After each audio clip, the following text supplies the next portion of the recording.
Hola, ¿qué tal? ¿Cómo estás? Mi nombre es Antonio Ayala y soy psicoterapeuta. Estamos aquí en el segmento de perspectivas y vamos a platicar hoy sobre la herida que sigue dentro de esta serie de videos que hemos destinado para el análisis de las 5 heridas de la infancia que te impiden ser tú mismo. Libro de la autora Lise Bourbeau que nos ayuda a través de estos 5 conceptos a poder analizar nuestra problemática infantil. Te invito a que vayas a mi canal si no has visto los demás videos y que puedas ver desde el video 1 en donde hacemos una introducción de qué son las heridas de la infancia, pasando después por el video de la herida de rechazo, luego la herida de abandono y en esta ocasión la herida de traición. Posteriormente abordaremos las heridas restantes. Así que bueno, sin mayor preámbulo, vamos directamente a ver en qué consiste esta herida de la traición. Esta herida, en su origen, se despierta a través de la relación con el padre del sexo opuesto. Y esto porque a través de la etapa edípica, el hijo o la hija se ven severamente defraudados o decepcionados por el incumplimiento de algunas promesas no cumplidas a lo largo del desarrollo del hijo, mostrándose así como no confiable o decepcionante para este. Surge así, entonces, desde experiencias de engaño, manipulación o pérdida de confianza durante la infancia. Recordemos que somos prácticamente un conjunto de deseos y cuando el padre logra defraudar estos deseos de maneras lastimosas o graves en la estructura psíquica de su hijo o de su hija, este va a dejar marcas importantes que van a trascender a lo largo y ancho de la existencia de su hijo o hija. La máscara que se desarrolla con esta herida es la del controlador. Este que intenta mantener todo bajo control para no volver a ser engañado o decepcionado. Recordemos que las máscaras son las formas en las que la autora nos comenta que vamos a buscar protegernos de esta herida irremediable. Son un conjunto de actos o comportamientos a través de los cuales buscaremos no resentirlas ni lastimarlas. Sin embargo, nos van a traer limitaciones importantes que bien pueden coartar nuestro desarrollo. Ahora bien, voy a explicarte algunos de los síntomas de esta herida, así como recomendaciones terapéuticas muy breves y puntuales que pueden ayudarte en la resolución de estos síntomas. Sin embargo, no podemos tomar esto como una orientación clínica psicoterapéutica. Simplemente estamos estableciendo panoramas generales. Si quieres un análisis a fondo para poder trabajar con estas heridas, te sugiero abordes un proceso terapéutico que podrá decirte con mayor precisión, de acuerdo a tu personalidad e historia de vida, cómo puedes enfrentar estas heridas. Te dejaré mis datos al final para que puedas contactarme y elaborar una cita si quieres que te acompañe en este proceso.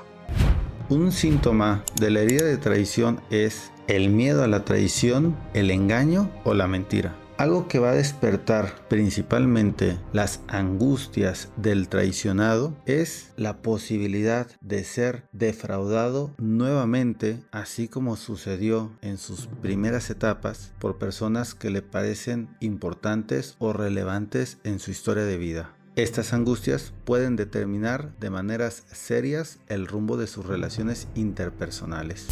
Mi recomendación en este caso es que confiemos en nuestras capacidades de sobreponernos ante el fallo intencional o no del otro. Recordemos que sin confianza no hay vínculos posibles y el aislamiento podría salirnos más caro que una traición. Otro síntoma del traicionado está en la constante necesidad de controlar, o al menos intentarlo, personas y situaciones. Las formas en las que el traicionado busca de una u otra forma que las cosas que están fuera de él, incluyendo también a las personas, vayan en dirección de sus expectativas. Y en muchas ocasiones ni siquiera lo concientizamos. Mi recomendación aquí es que evitemos a toda costa las múltiples formas de control y aceptemos las formas y voluntades que escapan de nuestras expectativas.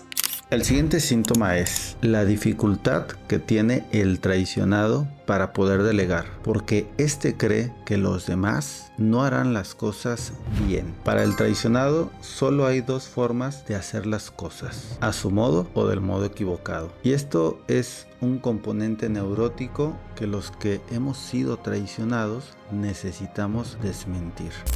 Mi recomendación en este caso es que reconozcamos la funcionalidad de lo que el otro hace, aunque esto nos resulte distinto. Hay que darnos la oportunidad de reconocer el éxito de aquello que se hace de otra forma. El hecho de que las cosas no sean hechas bajo nuestros términos no significa que no alcancen la suficiencia o aún más de aquello que se necesita para que éstas sean sumamente funcionales.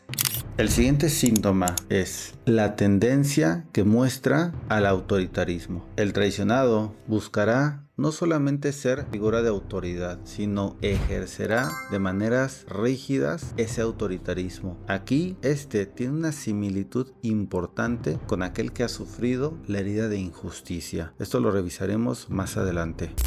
Mi recomendación ante esto es que renunciemos conscientemente a ser autoridad para otros. Busquemos desde la humildad, la cooperación y el trabajo en equipo. Comprenderemos que nosotros solos jamás podremos igualar el esfuerzo de unos cuantos. Procuremos más estas pequeñas asociaciones que pueden llevarnos mucho más lejos de lo que nuestro individualismo y nuestro sesgo por querer ejercer el poder sobre los demás. El siguiente síntoma es que éste se impacienta cuando otros no cumplen lo que prometen. Para el traicionado, la palabra tiene un peso muy importante y mientras que para otros algo dicho puede ser dicho al aire, para el traicionado todo lo que digas pasará por una formalidad que se transformará en expectativa.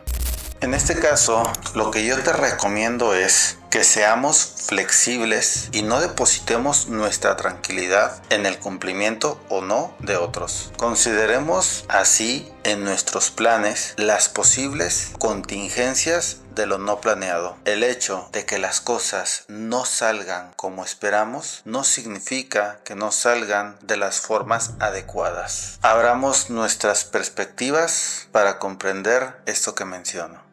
Nuestro siguiente síntoma es que el traicionado suele sentirse herido fácilmente si percibe de por medio una falta de lealtad. Recordemos que para el traicionado no hay nada más importante que cuidar de las lealtades. Para este, o estás a su favor o estás en su contra, o estás de su lado o eres su enemigo.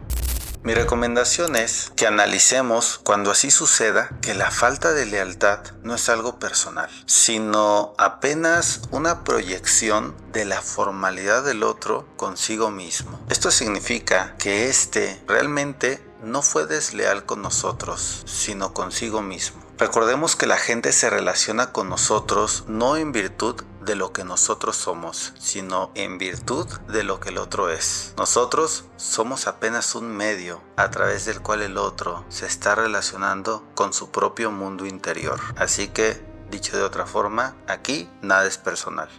Nuestro siguiente síntoma es: el traicionado tiende a manipular para mantener el control. Y es que esta fantasía de control es la neurosis más importante que va a estar estructurando la realidad del traicionado. Por ello es que su forma de control puede rayar en los cuadros obsesivos y establecer compulsivamente mecanismos y estrategias de control, sin lograrlo así verdaderamente, y con ello cayendo en cuadros obsesivos continuos de angustias y ansiedades sostenidas.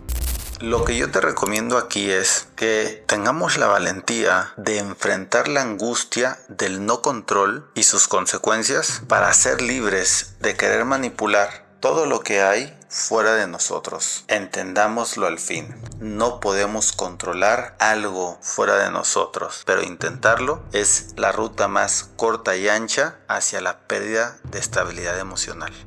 El siguiente síntoma es que el traicionado necesita tener la razón y nos cuesta admitir errores. Recordemos que quienes hemos sido traicionados vamos a basar la estructura de nuestra realidad en aquello que dominamos y conocemos. Por ello, nuestras convicciones y nuestras razones van a tratar de imponerse en las demás realidades para no perder aquello que entendemos como control. Si algo nos angustia, es reconocer que hay cosas que escapan de nuestras manos. Por ello, podemos aferrarnos a nuestros propios preestablecidos para no caer en angustias al dar cuenta de nuestro reducido mundo.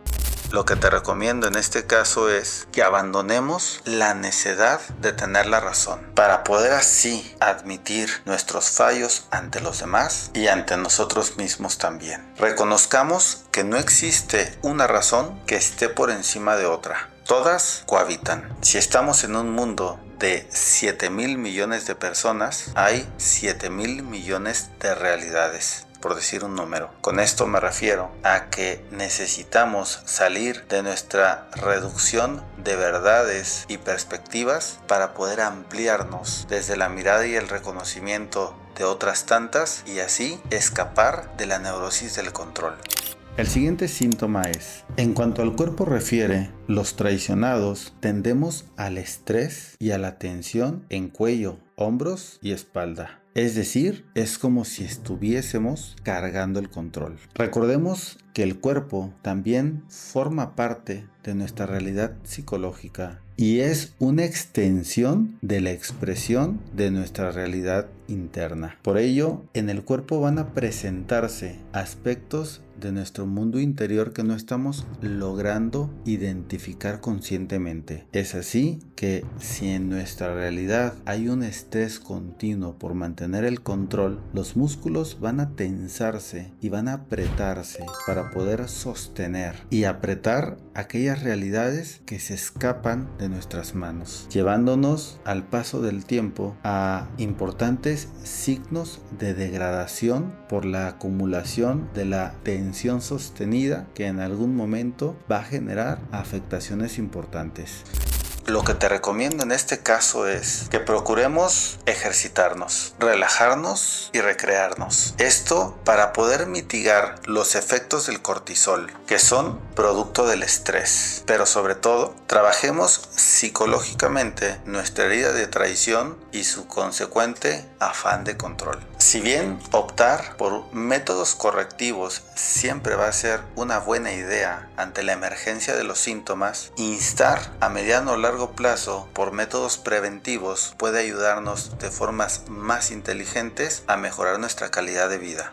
Nuestro siguiente síntoma es los celos intensos, especialmente en las relaciones amorosas. El traicionado buscará fidelidad y compromisos absolutos. Si bien esto no es exclusivo de las relaciones de pareja o eróticos sentimentales, es ahí donde podremos verlas con mayor notoriedad. Para el traicionado, las relaciones son sufridas con la angustia constante de engaño, de mentiras y ocultamientos. Por ello, el control va a ser algo que va a lastimar y a friccionar continuamente sus relaciones sentimentales.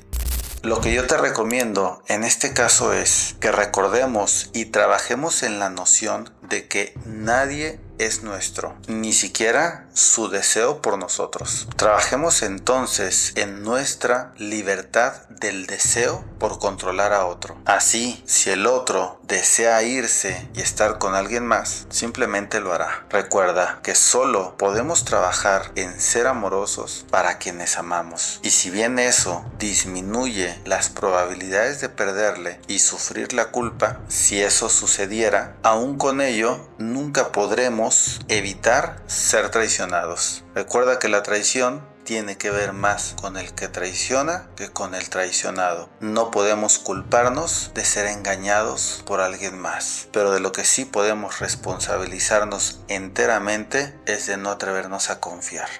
El siguiente síntoma es la frustración que el traicionado vive cuando no logra que otros cumplan lo prometido. Y es que por más que lo intentemos, no podemos hacer que el otro cumpla lo que se pactó. Y esto es algo que necesitamos resolver con humildad.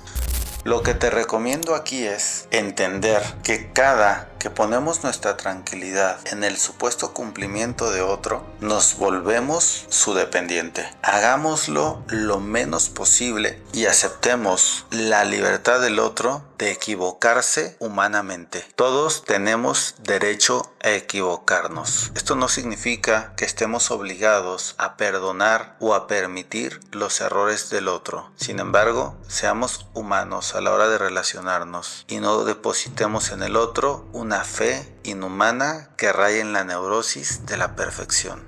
El siguiente síntoma es la dificultad que tiene el traicionado para confiar de maneras plenas. Este siempre está en alerta, exigiendo pruebas de lealtad y coherencia. Con el traicionado tienes que irte derechito por la raya, porque si te sales en cualquier momento, esto te lo reclamará de maneras tajantes y exageradas. Lo que yo recomiendo en este caso es que asumamos el riesgo de confiar para poder avanzar así en nuestros procesos de aprendizajes. Que del error y del dolor se aprende más que de no atreverse a confiar. Si bien es cierto que un desengaño puede ser sumamente doloroso, el no atrevernos a involucrarnos por miedo al engaño puede ser sumamente degradativo. Freud lo decía, si amas, sufres, si no amas, enfermas. Creo que hoy en día estamos en una sociedad que está enfermando por el miedo a sufrir. Y esto el traicionado lo sabe mejor que muchos.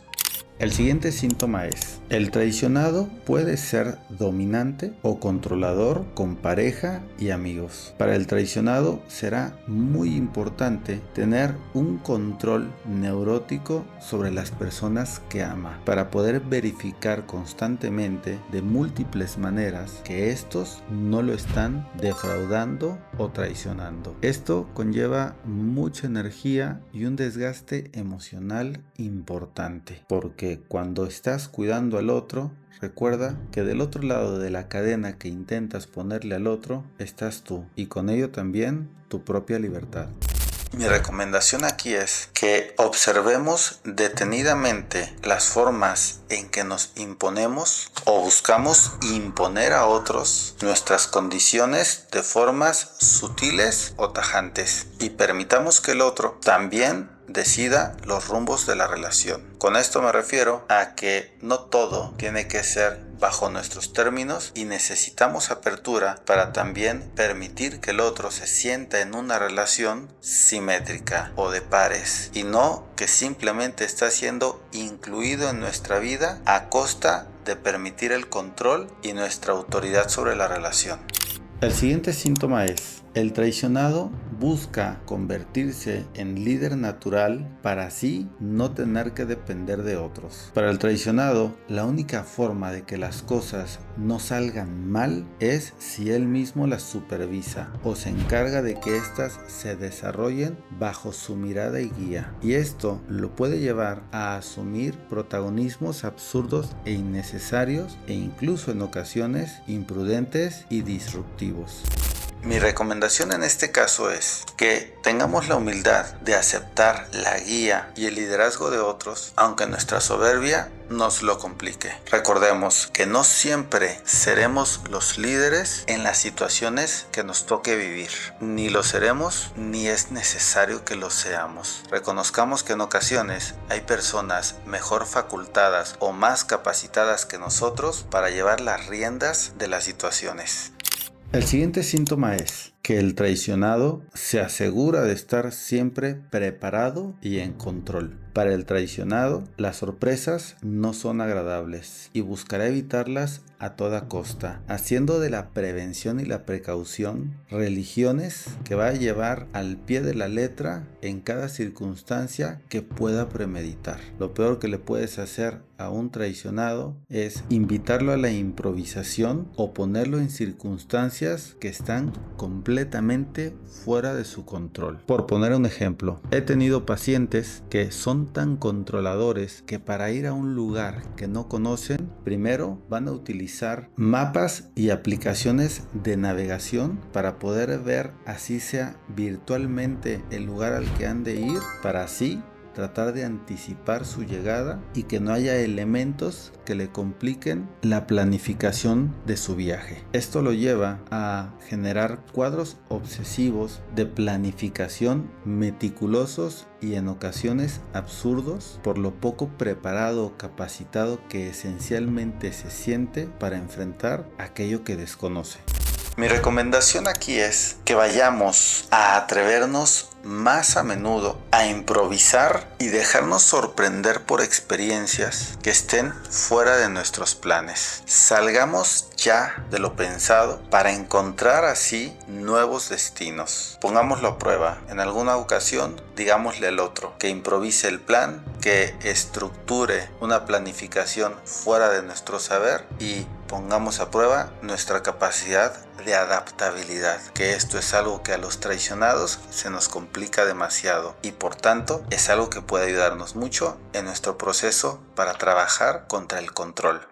El siguiente síntoma es: el traicionado prefiere decidir por los demás para evitar decepciones. El traicionado es capaz de anular a otras personas o invalidarlas con tal de asegurarse así de que las cosas van a suceder como las imagina. Y esto puede generar conflictos interpersonales al no reconocer las voluntades de los demás. Lo que yo te recomiendo en este caso es que prefiramos consciente e intencionadamente la decisión de otros, o al menos considerémoslas más a menudo y dejemos que el otro sea como es y no presionemos a que éste sea como creemos que debe ser. Metamos un poquito de anarquía en nuestro afán de control y concienticemos que no pasa nada si otro está al mando o coordinando las actividades que nos involucran. El siguiente síntoma es: el traicionado utiliza la fuerza, la persuasión o la intimidación, de ser necesario, para obtener lo que quiere. Para el traicionado, el fin justifica los medios, y dependiendo la gravedad de la herida, lo bajos que pueden ser los recursos de los que se valga para lograr sus fines. La recomendación en este caso es que trabajemos activamente en la aceptación de aquellas cosas que no fueron, no son ni serán como queremos que sean, y paremos de pretender manipular al mundo para nuestro capricho, por elevado o importante que esto nos parezca. El siguiente síntoma es que éste busca demostrar que es digno de confianza, aunque desconfíe de todos. Para el traicionado, que la gente confíe en él va a ser esencial, pues no se podría perdonar no ser digno de confianza para los demás. Por eso va a estar continuamente y activamente dando pruebas de lo confiable que es y quejándose amargamente de aquellos que en algún momento mostraron su desconfianza. Lo que yo recomiendo aquí es que respetemos la desconfianza de los demás sobre nosotros. Recordemos que todos tienen distintos pasados y la confianza tiene costos que otros han pagado de maneras muy duras en su vida. Aprendamos así a confiar en nosotros como el ave que con seguridad se apoya en una rama desconocida. En esencia, su seguridad se posa sobre sus propias alas, no sobre la rama. Por eso posa sin miedo. Recordemos que en esencia los traicionados no confiamos en nuestras propias alas y por eso tenemos tanta angustia a que las ramas en las que nos posamos se rompan. Así que, en resumen, la persona con la herida de traición tememos profundamente al engaño y a la decepción, por lo que desarrollamos un carácter controlador, celoso, exigente y dominante, para no sentirnos vulnerables ni perder el supuesto control. Así que desestigmaticemos el engaño. Todos seremos engañados de alguna u otra forma en nuestra vida. Evitemos a toda costa el autoengaño, que es el peor de todos. Renunciemos a intentar controlar algo fuera de nosotros y recordemos que solo un neurótico cree que puede controlar algo fuera de sí. Seamos humildes reconociendo nuestras limitaciones y capacidades para vivir la vida acorde a lo que somos, ni más ni menos. Dejemos de exigir en otros lo que necesitamos exigir en nosotros mismos. Y muy importante, hagamos esa exigencia con amor para no rebasar los límites de lo sano en la relación con nosotros mismos. Pues bien, aquí tenemos los síntomas de la herida de rechazo, o al menos algunos síntomas muy importantes que la constituyen. Espero que te ayude este video para trabajar con tu herida de rechazo. Recordemos que todos tenemos las 5 heridas en diferente magnitud y profundidad. No te olvides de darle like a este video, compartirlo con aquellos que han sido traicionados o decepcionados de formas importantes y ver los demás videos que hemos elaborado de las diferentes heridas de la infancia. Muchas gracias y hasta la próxima.